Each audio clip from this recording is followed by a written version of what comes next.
So ayun, good day sa atin.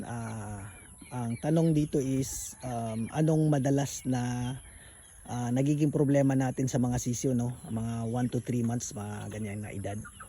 Dito sa amin, kahit sabihin mong naka-vaccine, tsaka kumpleto naman, may vitamins, tsaka maganda yung kinakain, tsaka malinis yung area, tinatamaan pa rin tayo ng mga sakit. Normally yung yung nagpupula yung ipot, yung coccidiosis. Tsaka lately lang tinamaan din tayo ng coryza.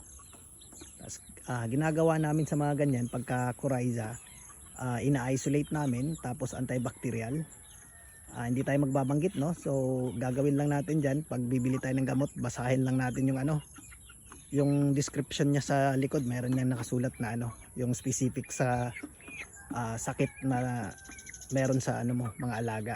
Kasi hindi pwedeng bibili ka lang ng gamot tapos bibigay mo, hindi specific dun sa sakit, wala rin, hindi rin gagana.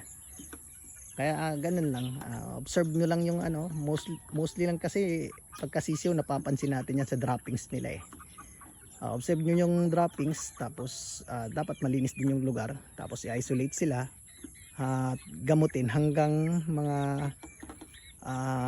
I suggest 4 weeks bago ibalik sa kasama nila, kasi iwas hawaan yan naghahawaan kasi yung mga sisiw. So ayun lang, salamat.